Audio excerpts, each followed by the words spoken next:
नमस्कार दोस्तों, आप देख रहे हैं क्राइम फाइल्स और मैं हूं आपका दोस्त विश्वजीत। आज की कहानी मुंबई की है। मुंबई की वो सुबह भी आम दिनों की तरह थी। वहां की भीड़ भाड़, हॉर्न की आवाजें, रेलवे ट्रैक की कंपन और अंधेरी के स्कूल जाते बच्चों की चहक, सब कुछ सामान्य लग रहा था। लेकिन उस दिन एक 14 साल की मासूम लड़की वंशिका राठौड़ जब घर से निकली थी, तब शायद उसे अंदाजा नहीं था कि उसकी जिंदगी का वो आखिरी दिन होगा।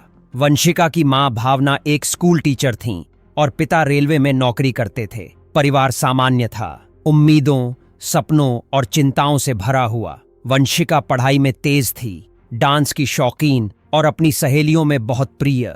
उसका सपना था कि वह बड़ी होकर आर्ट्स में कुछ करे। वंशिका का हर दिन एक तय रूटीन में गुजरता था। सुबह 11:30 बजे तक स्कूल के लिए निकलती, शाम 5 बजे लौटती और फिर थोड़ी देर ट्यूशन के लिए जाती। स्कूल में उसकी एक घनिष्ठ मित्र थी, रिया, जो अक्सर कहती थी, वंशी, तू बड़ी होकर कुछ बहुत बड़ा करेगी। पर उस दिन 25 अगस्त को वंशिका ने अपनी माँ से कहा था, माँ, आज स्कूल से आने के बाद मुझे एक घड़ी खरीदनी है। माँ ने मुस्कुराते हुए कहा, ठीक है बेटा, जल्दी आ जाना। लेकिन वंशिका वापस कभी नहीं आई। शाम 6 बजे जब वह नहीं लौटी तो भावना को चिंता हुई। पहले उन्होंने स्कूल फोन किया, फिर उसकी सहेलियों को। सभी ने कहा कि वंशिका स्कूल आई ही नहीं। रात 9 बजे तक घर का माहौल घबराहट में बदल चुका था। भावना और उनके पति ने आसपास के पार्क, ट्यूशन और रेलवे स्टेशन पर खोजबीन शुरू कर दी, लेकिन कोई सुराग नहीं मिला। अंततः उन्होंने अंधेरी पुलिस थाने में जाकर गुमशुदगी की रिपोर्ट दर्ज कराई। पुलिस ने अगले दिन कॉल किया। एक बैग मिला था नायागांव के वालिव जंगल में। जब वो मौके पर पहुंचे तो बैग को देखकर भावना की चीख निकल गई। अंदर उसकी बेटी का शव था, चाकू से गोदा हुआ, खून से लथपथ। पूरे शरीर पर 14 से 15 चाकू के निशान थे। शुरुआती जांच में सीसीटीवी फुटेज निकाले गए। एक लोकल ट्रेन में 2 युवक, संतोष मकवाना और विशाल अनुभवा, एक बड़े बैग के साथ दिखाई दिए। यही बैग बाद में जंगल में मिला था। इन दोनों की पहचान वंशिका के परिवार ने की, लेकिन यह मामला यहां से और डरावना हो गया।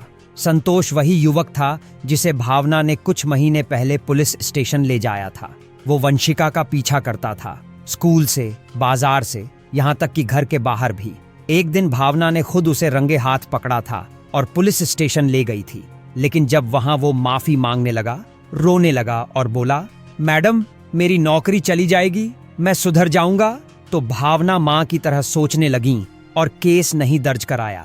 उस दिन भावना ने सोचा था कि उसने एक नौजवान की जिंदगी बचाई, लेकिन असल में वो एक राक्षस को खुला छोड़ रही थीं। पुलिस जांच में पता चला कि संतोष और विशाल पिछले 1 महीने से वंशिका को अगवा करने की योजना बना रहे थे। वो उसके स्कूल टाइम, ट्यूशन टाइम, यहां तक कि उसके मोबाइल नंबर तक ट्रैक कर चुके थे। 25 अगस्त को जब वंशिका घर से निकली, दोनों उसे रास्ते में मिले। उन्होंने कहा, तुझे तेरी माँ ने बहुत बचा लिया, आज तुझे कोई नहीं बचाएगा। वंशिका डर गई। वो भागने की कोशिश करने लगी, लेकिन दोनों ने जबरदस्ती उसे ट्रेन में बिठाया। सीसीटीवी फुटेज में दिखा कि वे अंधेरी स्टेशन से नायगांव तक गए। उस दौरान ट्रेन में बहुत भीड़ नहीं थी और दोनों ने वंशिका का मुंह दबाए रखा। नायगांव स्टेशन से बाहर निकलकर वे वालिव जंगल की तरफ बढ़े। वहां एक सुनसान जगह पर ले जाकर दोनों ने उसके साथ अमानवीय व्यवहार किया। जब वह लड़ने लगी, चिल्लाने लगी, तो दोनों ने चाकू से हमला कर दिया।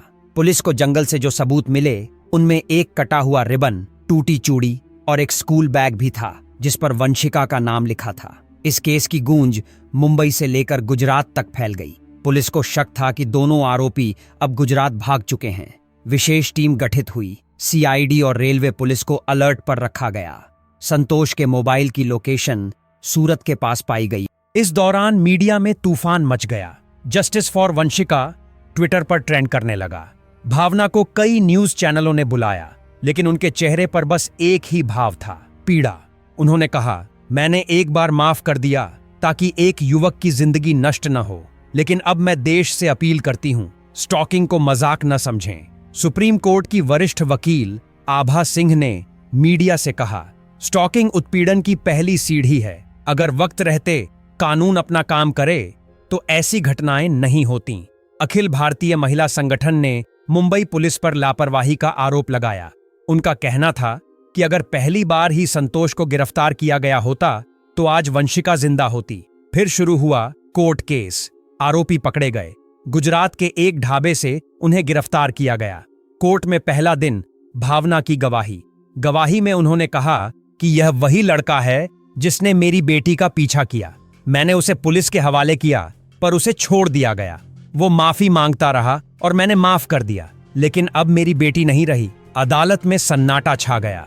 जज भी भावुक हो गए। पब्लिक प्रोसिक्यूटर ने आईपीसी की धाराएं 302 हत्या, 363 अगवा, 354 डी स्टॉकिंग और पॉक्सो एक्ट की धारा 5 और 6 लगाईं। विशाल और संतोष की तरफ से वकील ने दलील दी, वो किशोर हैं, गलती हो गई। लेकिन भावना ने कोर्ट में खड़े होकर कहा, यह कोई गलती नहीं, यह अपराध है और इसकी सजा सिर्फ मृत्युदंड होनी चाहिए। 3 महीने तक मुकदमा चला। गवाह, सबूत, फॉरेंसिक रिपोर्ट, डीएनए मैच सब वंशिका के पक्ष में गया। अंततः जज ने कहा, यह केस समाज के लिए एक चेतावनी है। आरोपी को मृत्युदंड दिया जाता है। भावना की आंखों में आंसू थे, लेकिन उस दिन वो आंसू न्याय के थे। यह कहानी सिर्फ वंशिका की नहीं, हर उस लड़की की है जो स्कूल जाती है लेकिन पीछा किए जाने के डर से पढ़ाई छोड़ देती है। यह कहानी उन माँ बाप की है जो सोचते हैं कि माफ करना समझदारी है, पर अब वक्त आ गया है। स्टॉकिंग को अपराध मानिए, माफ नहीं। और अगली बार अगर कोई लड़की कहे, माँ वो लड़का मेरा पीछा करता है, तो उसे अनसुना मत करना, क्योंकि अनसुनी आवाजें अक्सर चुपचाप दम तोड़ देती हैं। वंशिका की कहानी आज 130 करोड़ लोगों की चेतावनी है और यह कहानी तब तक दोहराई जाती रहेगी जब तक समाज खुद से न कहे, अब नहीं, अब और नहीं।